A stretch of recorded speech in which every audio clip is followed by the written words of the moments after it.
Encore trop de conseillers perçoivent la CSF comme un régulateur qui leur met des bâtons dans les roues. Trop de règles et obligations de toutes sortes qui sont des freins à leur travail.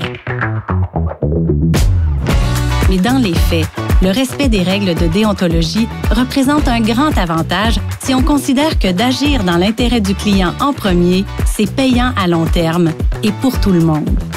Au Québec, c'est plus de 340 000 professionnels qui doivent suivre un code de déontologie. Et si on décidait de l'aborder plutôt comme un outil pour construire la confiance du public? En studio avec moi, Sylvie Poirier, avocate spécialisée en droit disciplinaire. L'encadrement déontologique, c'est quelque chose de, si vous me permettez, gagnant-gagnant, tant pour le public ou les clients que pour les professionnels. Et Gilles Ouimet, syndic de la CSF. Il faut souligner que à chaque année, là, c'est moins de 1% des membres qui font l'objet d'une enquête. Je m'appelle Élise Marquis. Bienvenue au balado Un bon conseil, le balado pour les membres de la Chambre de la sécurité financière.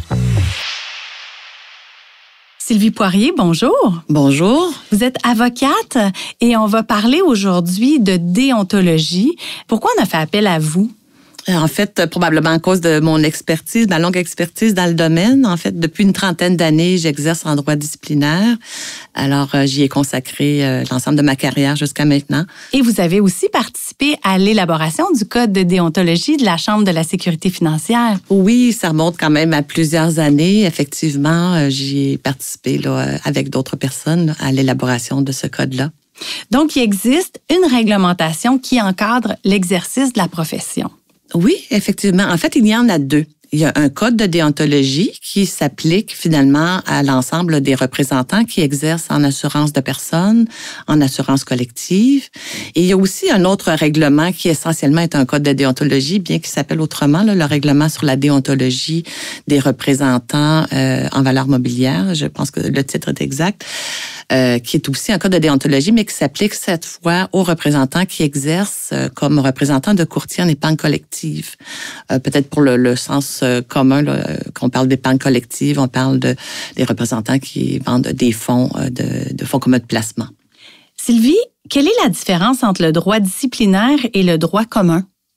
Le droit disciplinaire, c'est un domaine qui vise la protection du public par l'encadrement, finalement, des professionnels, d'une profession.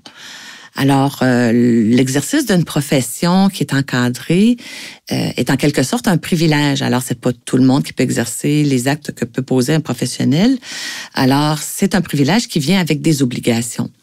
Il y a quand même des différences importantes avec, par exemple, le procès civil. Au niveau civil, on parle d'un litige entre deux parties privées, généralement. Donc, ce sont des intérêts privés qui s'opposent. En droit disciplinaire, c'est d'une part le syndic qui représente ou qui a le mandat ou la mission de protéger le public et le professionnel qui se défend. Alors, l'objectif du syndic n'est pas de gagner quelque chose dans son intérêt personnel, mais bien de s'assurer que le public est protégé. Alors, en ce sens-là, il y a une distinction importante. Il y a aussi dans les mécanismes qui s'appliquent dans le cadre d'un processus disciplinaire des différences importantes. Par exemple, si on regarde en droit criminel, le professionnel ou le citoyen qui fait face à des accusations criminelles a le droit de garder le silence. Il n'y a aucune obligation de collaborer avec les policiers. En droit disciplinaire, c'est à l'inverse. Le professionnel a une obligation qui est encadrée par la loi, de collaborer à l'enquête du syndic, de répondre à ses questions et de lui fournir les documents et informations qui sont requis par celui-ci dans son enquête. Et le défaut de le faire constitue en soi une infraction. Alors, et lors de l'audition, qui est l'équivalent d'un procès, il ne peut garder le silence. Il est contraignable comme un autre témoin. Il peut être obligé de témoigner. Alors, il y a quand même des différences importantes. Et au niveau, par exemple, du fardeau de la preuve. En droit criminel, c'est un fardeau de faire une preuve hors de tout doute raisonnable. En droit disciplinaire, c'est une preuve prépondérante. Donc, c'est la balance entre les preuves qui sont offertes par les deux parties et c'est celle qui sera prédominante. Alors, le fardeau de preuve est différent qui incombe au syndic. Alors, ce sont des exemples, là, il y a quand même des distinctions importantes par rapport au droit disciplinaire, qui est un droit particulier, qui n'est ni du droit criminel, ni du droit civil. Alors, il a ses propres règles. La déontologie a souvent mauvaise réputation. Hein? Elle est souvent mal perçue, comme si on venait mettre des bâtons dans les roues des professionnels, que ça alourdit le processus. Est-ce que c'est vrai? À quoi ça sert, l'encadrement déontologique? L'encadrement déontologique dans toutes les professions qui sont encadrées vise en premier lieu à protéger le public. Alors, de s'assurer que les personnes qui exercent une profession en particulier l'exercent de façon intègre et compétente. Alors, l'encadrement déontologique vise à protéger le public, mais vise aussi à assurer un bon rayonnement de la profession. De sorte que, étant bien encadré, on assure ainsi au public qui a recours à ces professionnels-là qu'ils font affaire avec des gens qui sont compétents, qu'ils font affaire avec des gens qui sont régis par un certain cadre, qui visent à finalement protéger leurs besoins, à les protéger. Alors, l'encadrement déontologique, c'est quelque chose de, si vous me permettez, gagnant-gagnant, tant pour le public ou les clients que pour les professionnels, puisque lorsque la profession est encadrée et qu'on assure au public qu'il fait affaire avec des gens qui sont soumis à ce type d'encadrement-là, ça rehausse la crédibilité envers la profession, ça rehausse l'image de la profession, et ce, pour le bénéfice du professionnel qui l'exerce. Alors, ça apporte une crédibilité à son travail. Il est davantage reconnu comme un professionnel. Ce n'est pas n'importe qui peut l'exercer. Alors, ceci étant, comme il doit être autorisé à exercer la profession et de ce fait devenir encadré, ça donne une garantie au public et ça lui donne une confiance envers la profession et envers le professionnel avec qui il fait affaire. On entend souvent le mot conformité. De quoi on parle exactement, là? À quoi ça sert, la conformité? Le principe de conformité, c'est la conformité avec les règles qui s'appliquent à l'exercice de notre profession. C'est-à-dire qu'on agit d'une façon qui est conforme à l'ensemble de ces principes-là. Alors, la conformité, ça vise à mettre les balises, finalement, pour prévenir les fautes professionnelles ou les manquements en matière d'éthique professionnelle. Quels sont les types de fautes, justement, qui pourraient être commises? Bien, en fait, il y en a plusieurs. Finalement, tout manquement au code de déontologie peut constituer une faute déontologique. Mais parmi celles qu'on retrouve plus souvent, ce sont celles qui sont en lien avec les devoirs qu'a le représentant envers son client. Et parmi les devoirs de base pour tout représentant, par exemple en assurance de personnes, c'est vrai aussi en épargne collective, le représentant doit bien connaître son client. Il a une obligation de s'assurer de bien connaître les besoins de son client, ses besoins, sa situation financière et finalement comment ce qu'il va lui proposer va bien répondre à ces besoins-là. Alors ça, c'est une obligation fondamentale, là, c'est au cœur de ses fonctions. Alors, il y a parfois des manquements à ce niveau-là. Ou encore, une fois qu'il a établi quels sont les besoins du client, s'il lui fait des recommandations qui ne sont pas du tout appropriées à la condition ou aux besoins du client, qui, par contre, pourraient être, pour certaines raisons, à l'avantage du représentant d'offrir tel ou tel produit. Mais ça peut constituer un manquement déontologique parce que là, on ne place pas l'intérêt du client au premier plan. Quand vous parlez de bien connaître les besoins du client, il faut le faire souvent hein, parce que, idéalement, le client va rester avec le conseiller, le planificateur pendant plusieurs années. Donc, c'est pas quelque chose qu'on fait une seule fois. Effectivement, l'obligation, elle est continue de s'assurer de toujours bien connaître les besoins du client. Au fil des années, comme par exemple en matière d'assurance, ces besoins-là évoluent en fonction de la situation personnelle de la personne, de sa condition matrimoniale, du fait qu'elle est au nom des enfants ou des personnes à charge.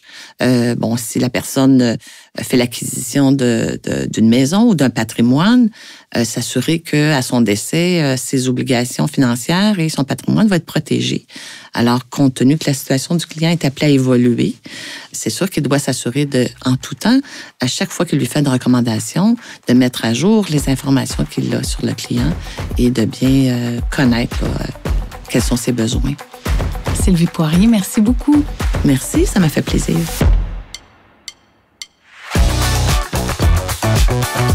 Et maintenant, place à notre capsule express sur vos obligations avec Geneviève Beauvais, chef qualité et conformité des pratiques professionnelles à la CSF.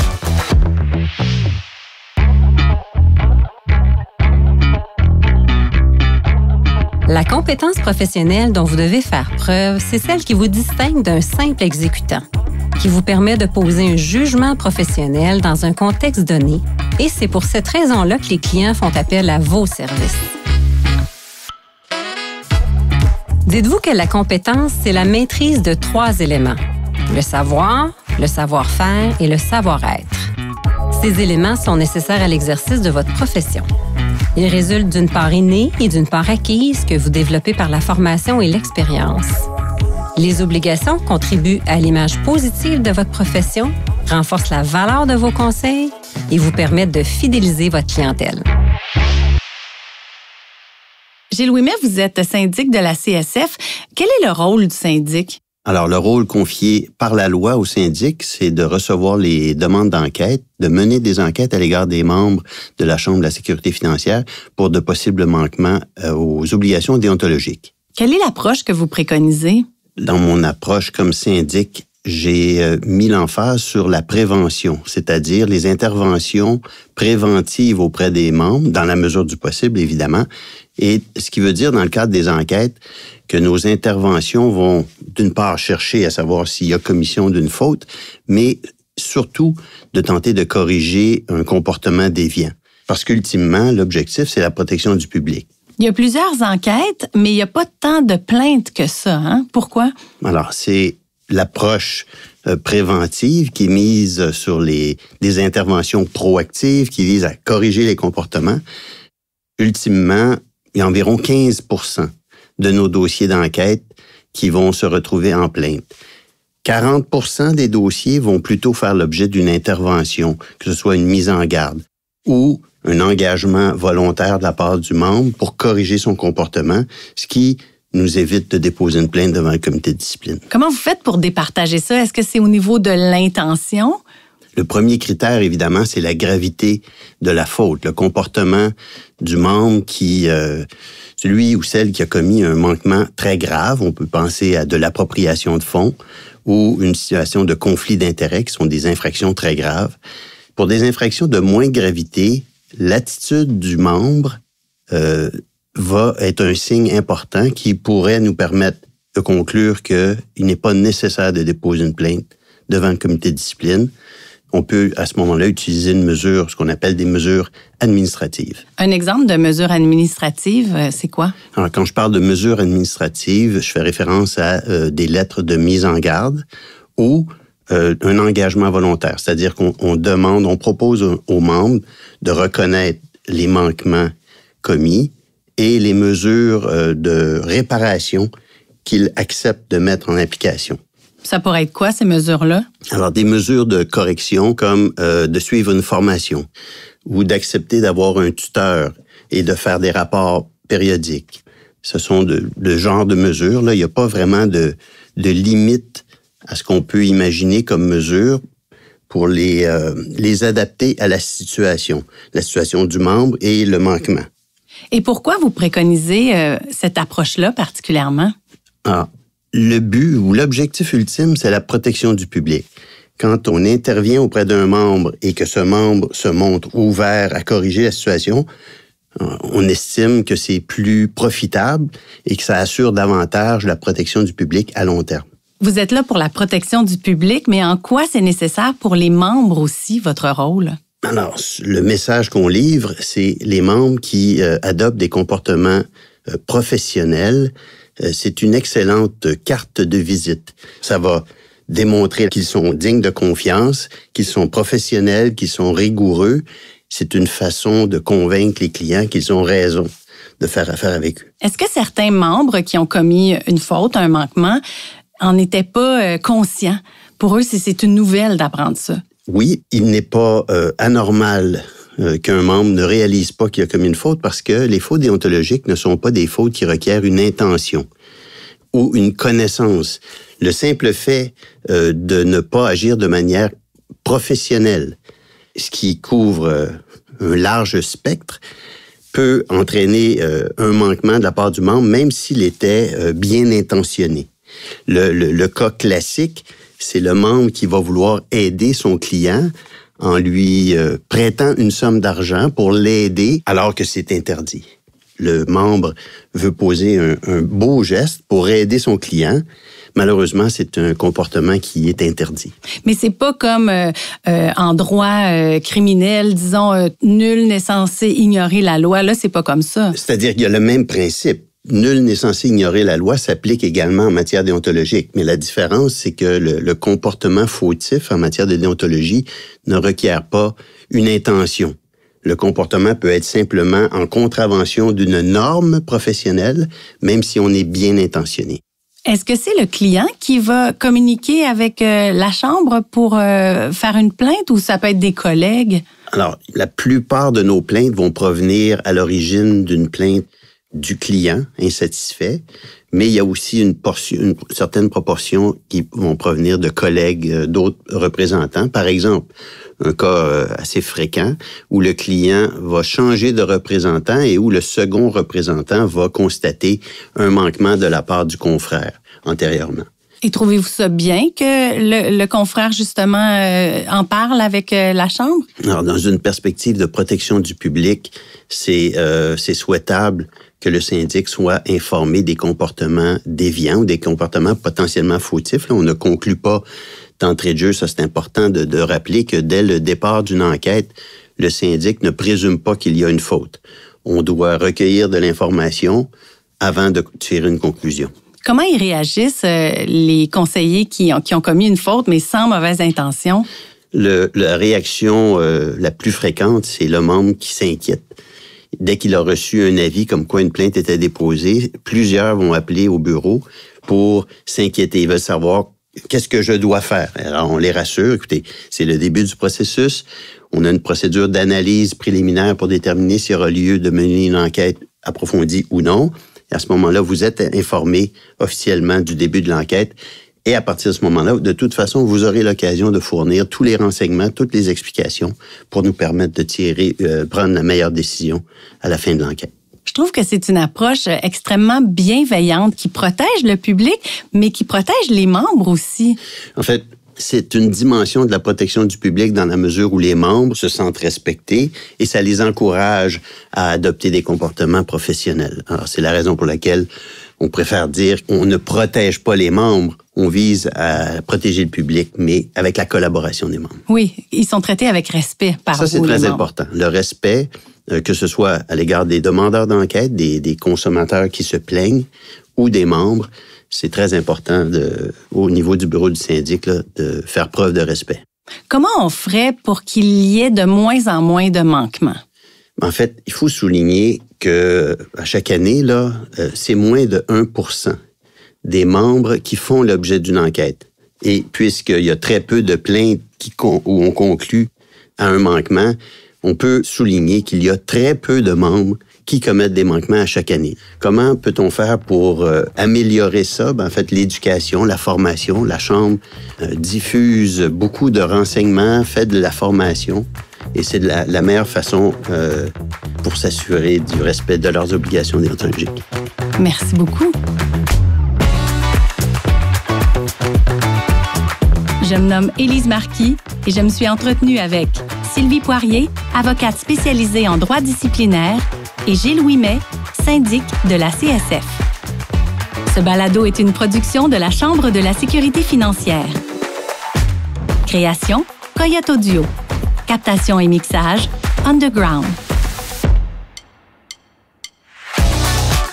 Pour découvrir d'autres épisodes, rendez-vous sur chambresf.com/balado.